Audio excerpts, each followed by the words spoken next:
നമസ്കാരം എല്ലാവർക്കും. കേരള രാഷ്ട്രീയത്തിൽ വലിയ മാറ്റങ്ങൾക്ക് തുടക്കമിടുന്ന ഏറ്റവും പുതിയ വാർത്തയാണ് ഇപ്പോൾ പുറത്തുവരുന്നത്. UDFന്റെ വൻ വിജയത്തിന് പിന്നാലെ കോൺഗ്രസ് ഹൈക്കമാൻഡ് ഒടുവിൽ തീരുമാനമെടുത്തുവെന്നാണ് ദേശീയ മാധ്യമങ്ങൾ റിപ്പോർട്ട് ചെയ്യുന്നത്. കേരളത്തിന്റെ അടുത്ത മുഖ്യമന്ത്രിയായി VD സതീശനെത്തി 10 ദിവസങ്ങളോളം നീണ്ടുനിന്ന അനിശ്ചിതത്വത്തിനും നേതൃത്വ ചർച്ചകൾക്കുമൊടുവിൽ കോൺഗ്രസ് ഹൈക്കമാൻഡ് VD സതീശന് പിന്തുണ നൽകിയെന്നാണ് റിപ്പോർട്ടുകൾ വ്യക്തമാക്കുന്നത്. കേരള രാഷ്ട്രീയത്തിൽ ഏറെ നാളായി ശക്തമായ പ്രതിപക്ഷ ശബ്ദമായി പ്രവർത്തിച്ചിരുന്ന VD സതീശൻ ഇനി അധികാരത്തിന്റെ കേന്ദ്രത്തിലേക്ക് എത്തുകയാണ്. 2026 നിയമസഭാ തെരഞ്ഞെടുപ്പിൽ UDF ചരിത്ര വിജയം സ്വന്തമാക്കി. 140 സീറ്റുകൾ 100-ലേറെ സീറ്റുകൾ നേടി UDF അധികാരത്തിലേക്ക് തിരിച്ചെത്തിയതോടെ മുഖ്യമന്ത്രി ആരാകുമെന്ന ചോദ്യം സംസ്ഥാന രാഷ്ട്രീയത്തിലെ ഏറ്റവും വലിയ ചർച്ചയായി മാറി. KC വേണുഗോപാൽ, രമേശ് ചെന്നിത്തല, VD സതീശൻ എന്നീ 3 പേരുകളാണ് പ്രധാനമായും ഉയർന്നു വന്നത്. എന്നാൽ അവസാന ഘട്ടത്തിൽ ജനപിന്തുണയും UDF ഘടകകക്ഷികളുടെ പിന്തുണയും VD സതീശന് ശക്തമായി ലഭിച്ചു. മുസ്ലിം ലീഗ് ഉൾപ്പെടെയുള്ള പ്രധാന ഘടകകക്ഷികൾ സതീശനെ മുഖ്യമന്ത്രിയാക്കണമെന്ന നിലപാട് സ്വീകരിച്ചതായി റിപ്പോർട്ടുകൾ പുറത്തുവരുന്നു. പ്രതിപക്ഷ നേതാവായി പ്രവർത്തിച്ച കാലത്ത് സർക്കാർക്കെതിരെ ശക്തമായ വിമർശനങ്ങളുമായി ജനശ്രദ്ധ നേടിയ നേതാവാണ് VD സതീശൻ.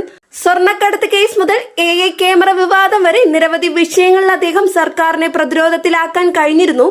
സഭയിലെ ശക്തമായ പ്രസംഗങ്ങളും പൊതുജനങ്ങളോട് നേരിട്ട് സംസാരിക്കുന്ന ശൈലിയും അദ്ദേഹത്തിന് വലിയ ജനപിന്തുണ നേടിക്കൊടുത്തു.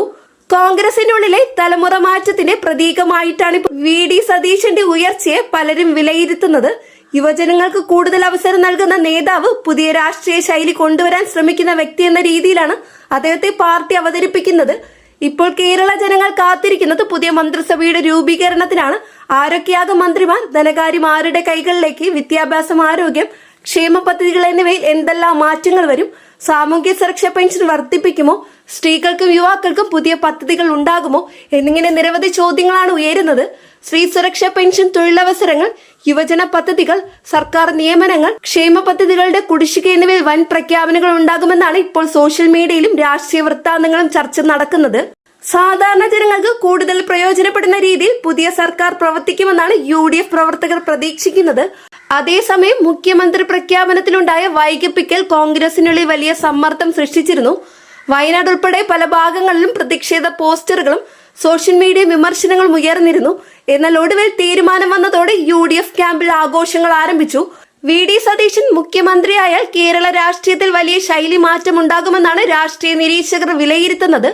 പ്രതിപക്ഷ നേതാവായിരുന്നപ്പോൾ ജനകീയ വിഷയങ്ങൾ ശക്തമായി ഉയർത്തിയ അദ്ദേഹം ഇനി ഭരണത്തിൽ എത്രത്തോളം ഫലപ്രദമാകുമെന്നതാണ് കേരളം ഉറ്റുനോക്കുന്നത്. പുതിയ സർക്കാർ അധികാരമേൽക്കുന്ന തീയതി, മന്ത്രിസഭാ പട്ടിക, ആദ്യ ക്യാബിനറ്റ് തീരുമാനങ്ങൾ, പെൻഷൻ, ക്ഷേമ പദ്ധതി അപ്ഡേറ്റുകൾ എന്നിവ സംബന്ധിച്ച് കൂടുതൽ വിവരങ്ങൾ വരും ദിവസങ്ങളിൽ പുറത്തുവരും. ഈ വിഷയത്തെക്കുറിച്ചുള്ള നിങ്ങളുടെ അഭിപ്രായം എന്താണ്? VD സതീശൻ കേരളത്തിന്റെ മികച്ച മുഖ്യമന്ത്രിയാകുമോ? കമന്റിൽ അഭിപ്രായം രേഖപ്പെടുത്തുക. ഈ വീഡിയോ കൂടുതൽ ആളുകളിലേക്ക് എത്തിക്കാൻ ലൈക്ക് ചെയ്യാനും ഷെയർ ചെയ്യാനും മറക്കരുത്. പുതിയ കേരള രാഷ്ട്രീയ അപ്ഡേറ്റ്സുകൾക്കായി ചാനൽ സബ്സ്ക്രൈബ് ചെയ്യുക. തൊട്ടടുത്ത് കാണുന്ന ബെല്ലൈക്കണും അമർത്തുക. ഫേസ്ബുക്കിൽ കാണുന്നവർ പേജ് ഫോളോ ചെയ്യുക. നെക്സ്റ്റ് ഒരു അപ്ഡേറ്റ്സുമായിട്ട് വീണ്ടും കാണാം. എല്ലാവർക്കും നന്ദി, നമസ്കാരം.